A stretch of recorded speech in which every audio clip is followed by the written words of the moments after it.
And we are live. Hello, one and all, and welcome to my review for tonight's edition of WWE SmackDown, the January 10th, 2017 edition of SmackDown Live. And boy, oh boy, this was just another solid edition of SmackDown. It goes without saying. I really like this show. I really like this show from start to finish. I just thought it was vastly superior compared to what we saw on Raw last night.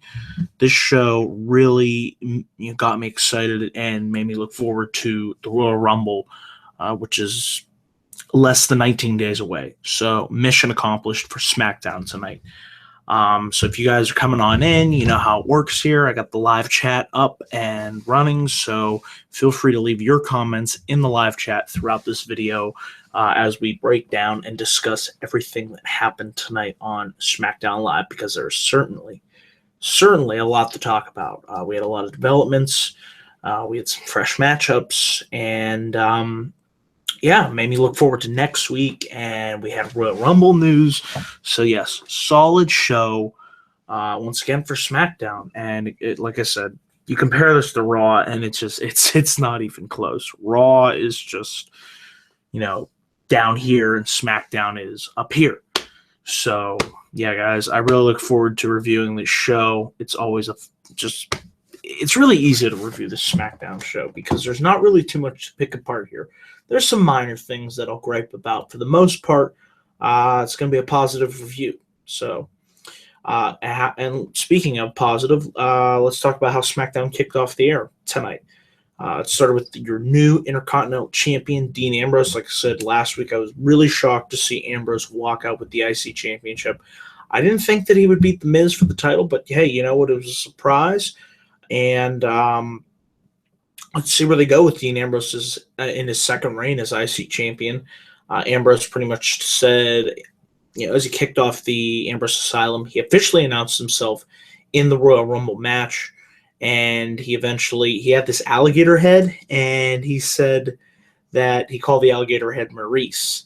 And Ambrose was going to say that tonight's guest on the Ambrose Asylum is somebody that likes to run their mouth like the Energizer Bunny, but never has anything interesting to say. But before he could even get going, The Miz would come down to the ring, and The Miz would make the announcement as well that he will be in the Royal Rumble match. And, Miz, with the career year that he's really, career resurgence that The Miz has had ever since the draft, ever since being drafted to SmackDown Live, he's definitely somebody to watch out for in the Royal Rumble. Just the way he's been able to rejuvenate his career, maybe there's a possibility. That's what I like about the Royal Rumble this year, is there's a lot of different possibilities, and I'm really looking forward to seeing, who will be the one to win the Rumble. But I'll save my thoughts on that for my 30-man Royal Rumble predictions video. But The Miz came out, he got right in Ambrose's face, pretty much wanted to have Ambrose hand over the title due to the fact that Miz said he was bringing lawyers into this situation, and the fact that the match should have ended in disqualification last week, but of course the referee booted Maurice out of the ring. But Ambrose turned it right around in Miz's face, and he actually gave, I like this, he gave Miz his very Miz Participation Award. And he said, everybody give The Miz a round of applause. And we all clapped for The Miz because, Miz, you did a good job. You weren't quite, on your A game that night, but you should still get an award for trying, because everybody gets a trophy now. And eventually Miz, tries to, lay an attack down on Ambrose, begins beating him down, and then Maurice accidentally slaps her husband in the face. And then Ambrose hits Miz with dirty deeds, and he gives Maurice the Miz Participation Award. So I like what they're doing here with this Miz and Ambrose feud. It's been very entertaining, very enjoyable to watch so far. We'll see how long they go with this, and if it potentially leads to a mixed tag match down the line. I still think that is a possibility. But it is nice to see both Miz and Ambrose in the Royal Rumble. So I thought the segment, accomplished what it needed to, and it didn't overstay its welcome. Now, what we had up next was, it was supposed to be a scheduled match between Nikki Bella and Natalya. But before the match, Natalya would attack Nikki Bella backstage. Natalya would slam Nikki basically into this what the hell you call it? One of the it's like a garage door almost. One of the metal doors. Um, so yeah, Nikki would eventually come down to the ring, and her and Natalya would begin to brawl, and they did this big pull apart. And I really like this, because of the fact that it saves the match, that they've been building up between these two for another time, whether that's at the Rumble or wherever they choose to have that at. So you save that for later on. You build towards that. And it created further animosity and tension between Nikki Bella and Natalya. And it makes sense because, the comments that Natalya has been making, Nikki has been getting more and more frustrated. The fact that Natalya attacked Nikki before this just only makes sense. The fact that, Nikki would want to come out there full of, bitter rage. And her and Natalya, like I said, the referees came out. They eventually tried to separate these two women. And eventually they were. Natalya was able to attack the leg of Nikki Bella. I like the psychology that was used there in order to set up and put Nikki Bella in the sharpshooter. So I thought this was well done, and I'm interested to see, when these two will officially face off. Unlike on Raw, they don't do, sometimes they do, but not as often as they do on Raw, I should say, is they don't do the same match over and over and over and over and over and over and over again until you get sick of it. So I look forward to eventually seeing when Natalya and Nikki Bella square off. So, just more good stuff right here. And after this, we had a backstage promo from Dolph Ziggler. And this was really intriguing. Ziggler was being asked over the fact of, why did you do what you did to Kalisto? Why did you attack him?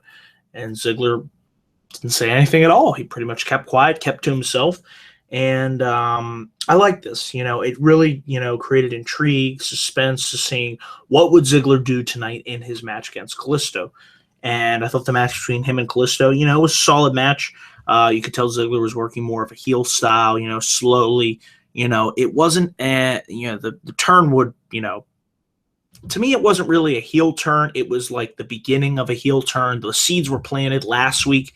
And then as we got through this match, Ziggler, working the heel style. And eventually by the end of this match, when Kalisto was able to get the upset victory after he was getting, he got a rolling crucifix to pick up the victory, Ziggler just like that, he snapped. He would eventually, beat the shit out of Kalisto. He would bring in a steel chair, attack him. Eventually, Apollo Crews would come down, try to help out his buddy, but Ziggler, put that, that helped to rest. He beat down Apollo Crews, hit him in the back with a steel chair, laid them both out, and now we're officially in the Dolph Ziggler heel turn, something that I think is long overdue, and I'm interested to see where they go with Dolph Ziggler as a heel. I just think it's the right move to make, and definitely could create fresh, feuds and opponents. It could give something for Apollo Crews to do because he's been, one gripe I have about SmackDown is he's been directionless for quite a while. But a Crews Ziggler feud, that's something fresh, something different. And if you guys are watching in the live chat, what do you think about that? A heel Ziggler versus Apollo Crews feud could be what Apollo needs to get on track here on SmackDown, because Apollo will eventually get on track. He just needs to, he's great, really good wrestler, but he's just lacking any type of character to get behind. So if you can give him a character and, what are his motivations? Why is he fighting? Let's see where they go with that. But so far, I love what they're doing with Ziggler. It just makes sense. And the fact that he has continued to lose time and again, I am okay with somebody losing if it means something, if it is actually going somewhere. Just don't have that wrestler lose just to lose. If there's no point, no story, have there be some type of continuity, have there be some type of end game for that losing. And I like what they did with Ziggler. It tied all in. He did become Intercontinental Champion, but then he lost it to The Miz, and then he continued to lose. And he's been losing for quite a while now. So in real life, if you lose and you lose and you lose again, what do you think's going to happen? You're going to get frustrated, and you're just going to snap. So that's exactly what happened here. So yeah, I really can't wait to see what they have in store for Ziggler's heel turn. So let's talk about what we had up next after this match between Ziggler and Kalisto. We had a couple backstage interviews with John Cena and American Alpha talking about their respective matches on the show tonight. And then we had what I thought was a solid tag match. American Alpha defending their SmackDown Live Tag Team Championships against the Wyatt family. I really like the way that these two teams worked with one another in this match tonight. I feel like American Alpha are finally building some momentum. After they've felt like a little bit. They've been a little bit directionless for a couple months, but once they entered into the tag title picture, and they surprisingly won the tag team championships from the Wyatt family, which I didn't see coming. But you know what? I felt like, hey, it furthers the issues between the Wyatt family and creates that dissension, that animosity, which we did see play up in this match tonight. So obviously they're continuing to tell the story of, will the Wyatts implode, or will they stay on the noble path? And I thought, like I said, good match here, with Chad Gable, getting a lot of the early offense early on. Eventually he would build to the hot tag to Jason Jordan, and he would clear house on Randy Orton and Bray Wyatt, who were your two legal men in this match. Luke Harper was on the outside of the ring, and eventually, Luke Harper would, he would, or what's the word I'm looking for here? His interference from standing on the apron would determine the outcome of this match, because Gable would eventually shove Randy Orton into Luke Harper, who was standing on the ring apron, and Gable was able to get the victory with the O'Connor roll to pick up the victory. So after the match, Gable and Jordan celebrate. They move on. They retain their SmackDown Tag Team Championships. But the interesting thing was, the dissension that was being played up between the Wyatts. Bray was standing there. He's trying to keep Orton and Harper on the same page, as trying to, quell tensions. And then Harper attempted to super kick Randy Orton, but Orton moved, and Harper hit Bray Wyatt. So, and Bray just hopped out of the ring, and he left Orton and Harper to be. So it really makes you wonder, where are they going with the new Wyatt family? Is Orton going to turn on them, or Harper, or I don't really know, and that's what I like about it. I'm intrigued, to see where this story is headed. I assume all three of these guys will be in the Royal Rumble match. But what do you guys think? Where do you think this story, goes for the Wyatts? Do you think it leads to a match between Bray Wyatt and Randy Orton at WrestleMania? I could definitely see something like that happening, but it definitely left me intrigued and wanting to see more of where this storyline goes, and that's a really running theme here on SmackDown. It builds, and you see they plant the seeds, and you want to tune in next week to see what happens with this story, just like they did with Natalya, Nikki Bella, Ambrose, Miz. Now, the tag team championship picture, the Wyatt family. There was a lot done on this show that, like I said, left me wanting more. So solid tag team match. And I was happy to see American Alpha retain their tag team championships. We had a huge announcement here, already setting up for next week's show. Cannot wait for SmackDown next week. We have Alexa Bliss defending her SmackDown Women's Championship versus Becky Lynch. Get this, in a steel effing cage match. Now that is going to be good. Oh, man, I cannot wait to see what happens in that steel cage match. But something tells me, just in the back of my mind, just thinking, it's going to be a big match. It's going to be a good match. And I've really enjoyed the feud. But I think we might finally see who La Luchador is. Something tells me they have this big stipulation, but could it be the returning Mickie James? I'm sticking with that for my prediction, but I really look forward to seeing the showdown next week on SmackDown between Becky and Alexa in a women's steel cage match. Now, when was the last time? Apparently, it's the first time ever on SmackDown we've gotten a women's steel cage match, but was it? It was Lita, and if you guys can help me out in the comments section, when was the last women's steel cage match? But obviously Charlotte, Sasha was Hell in a Cell, but I'm talking about specifically a steel cage match between two female competitors. I can't remember. It was Victoria. Lita versus Victoria. Thank you, Ultra. 2003 on Raw. So, yeah, it's been that long. And I think these two will definitely deliver. And it might be the culmination of their feud. And we might see Becky transition into feuding with whoever La Luchador, like I said, I think it's Mickie James, turns out to be. Probably the lowest point of this show, and like I said, SmackDown usually is pretty solid, but it has its moments where it kind of dips in quality, but it easily picks right back up due to it being 2 hours. It was this match between Carmella versus CJ Lund. I don't know who this person was, or what century it looked like she came from, but she certainly had a unique appearance, to say the least. A couple botches here and there with Carmella, and just the match. It was more about advancing the story between Carmella and James Ellsworth. So, Carmella got the win via the Code of Silence.